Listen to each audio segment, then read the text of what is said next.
Hello दोस्तों, मेरा नाम है संजय। आज हम यहाँ पर बात करेंगे, क्या आप मिड लाइफ क्राइसिस से जा रहे हैं?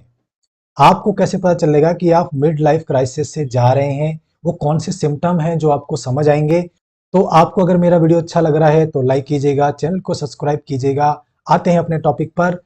पहला सिम्टम क्या होगा? पहला सिम्टम होगा अगर आप लॉस ऑफ कंट्रोल के इमोशंस फील करते हैं और ये कांस्टेंट है। ये नहीं कि आज आई कल सही हो गया, परसों आई फिर 2 दिन बाद सही हो गया, नहीं।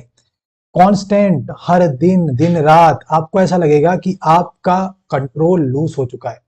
बच्चे आपकी बात नहीं मानते, बीवी भी अब रूठी सी रहती है, ऑफिस वाले भी अब कुछ कुछ करने लगे हैं पॉलिटिक्स आपके अगेंस्ट।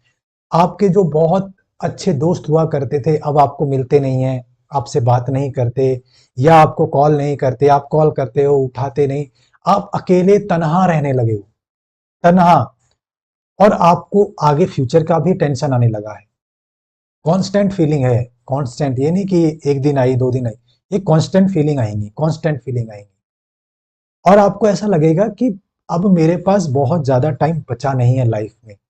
आप ऐसी एज में आ चुके होंगे कि आपको लगेगा बस 10 और 15 साल ज्यादा रह गए हैं, जैसा 10 साल नौकरी के, और मैंने कुछ करा ही नहीं है, कुछ कर भी नहीं सकता अब मैं फाइनेंशियली। मेरा क्या होगा? मेरे पास बैलेंस नहीं है, मेरे पास अकाउंट में कुछ नहीं है, बच्चे सेटल करने को हैं, बच्चे सेटल नहीं हुए, बीवी भी अब ज्यादा बात नहीं करती या रूठी रहती है या कुछ कुछ सुनाती रहती है, और बॉस भी अब कहता है कि मैं तेरे से खुश नहीं हूं पर परफॉर्मेंस से, अब तू परफॉर्म नहीं कर रहा है, तू मेरा परफॉर्मर नहीं रहा अब। तो ये कांस्टेंट फीलिंग आते रहना, कांस्टेंट फीलिंग आते रहना, ये नहीं कि एक दिन आई फिर कल सही हो गया, नहीं, constant feeling. Too much demand of your time. आपका जो लिमिटेड टाइम है, 13-14 घंटे, उसका डिमांड बढ़ चुका है। बच्चों के लिए अलग टाइम देना है, बीवी के अलग टाइम देना है, ऑफिस वाले अलग टाइम डिमांड कर रहे हैं, क्योंकि आप एक ऐसे पोजीशन पे आ चुके हैं कि सबको डिलीवरी देनी है टाइमली। आपके पास जिंदगी में खुद के लिए टाइम कम हो गया है। आपको ऐसा लगता है कि मैंने अपने लिए क्या किया जिंदगी में? पीछे आप मुड़ के देखते हैं तो लगता है कि मैंने तो अपने लिए कुछ नहीं करा जिंदगी में, और मैं इस एज में आ गया। अब मैं इस एज में आ गया, अब मैं क्या करूं अपने लिए? ये फीलिंग आते रहना, कांस्टेंट फीलिंग आते रहना, कांस्टेंट। तीसरी चीज है, नौकरी की जो ग्रोथ है वो स्टैग्नेंट हो जाना, मतलब रुक जाना एक तरह से। आप कितना भी अब परफॉर्म कर लो, अब वो नौकरी में मजा नहीं आ रहा, प्रमोशन की कोई बात नहीं कर रहा, इंक्रीमेंट की कोई बात नहीं करता। एक तरह से सब ये चाहते हैं कि आप नौकरी छोड़ के चले जाएं। नौकरी से कोई खुश नहीं है आपकी, बॉस भी आपको कह रहा है कि मैं तेरे से खुश नहीं हूं, घर में भी कोई खुश नहीं हो रहा। एक तरह से आपकी अब कोई क्लैपिंग नहीं कर रहा है।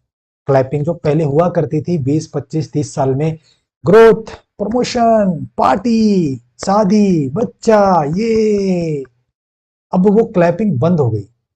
कोई अब क्लैपिंग नहीं कर रहा। आप काम भी उतना ही कर रहे हैं, शायद ज्यादा काम कर रहे हैं इस टाइम, ज्यादा टाइम दे रहे हैं सबको, ज्यादा सबके लिए भाग रहे हैं, लेकिन अब क्लैपिंग बंद हो गई आपकी। क्लैपिंग बंद हो जाना।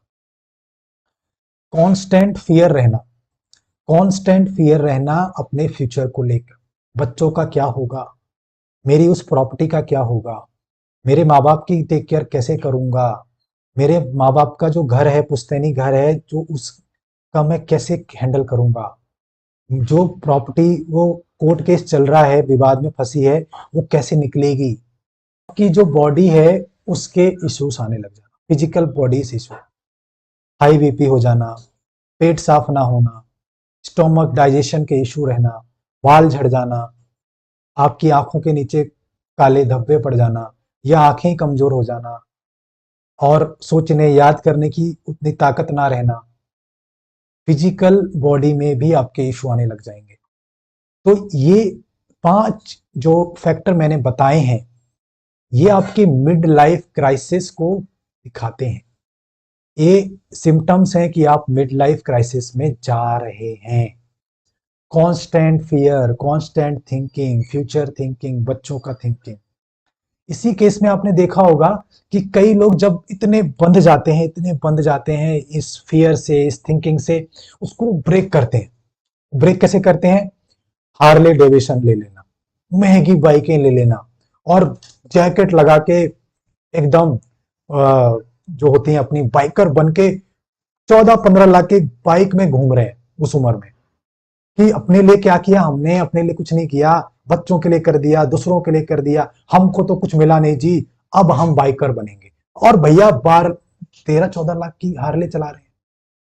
वो हालांकि मैं बोलता हूं अच्छी चीज है, आपको रोड ट्रिप्स करनी चाहिए, वेकेशन पे जाना चाहिए, लेकिन इतना बड़ा खर्चा कर देते हैं लोग सिर्फ उस एक एक चीज से, जो फियर है, कांस्टेंट थिंकिंग है, उसको ब्रेक करने के लिए। 3-4 महीने ये काम करता है, अच्छा करता है, लेकिन फिर से वो वापस आ जाती है। ये परमानेंट सॉल्यूशन नहीं है, ये मैं बताना चाहूंगा। और फिर जब वो 13-14 लाख की गाड़ी आप ले लोगे ना, और फिर जब वो खड़ी रहेगी तो दिल और दुखता है। फिर उस पर जब दूध ला रहे हो, सब्जी ला रहे हो, तो और दिल दुखता है, क्योंकि खड़े खड़े तो खराब हो जाएगी, चलानी है तो भैया जो नॉर्मल काम है वही करो उससे। तो उसका 3-4 महीने का अच्छा लगता है घूमने में, अपने फिर से वो बैचलर डेज याद करने में, लेकिन वो लॉन्ग टर्म सॉल्यूशन नहीं है। आई होप आपको ये वीडियो समझ आया हो। कोई भी आपके कमेंट हो, मुझे क्वेश्चन हो, कमेंट करके जरूर बताइएगा। वीडियो अच्छा लगा हो लाइक कीजिएगा, चैनल को सब्सक्राइब कीजिएगा। आने वाले टाइम में कुछ और वीडियोस आएंगे जो इस पर सॉल्यूशन और डीप कर देंगे, गहराइयों में जाएंगे। तो थैंक यू, आई होप आपको अच्छा लगे। Thank you.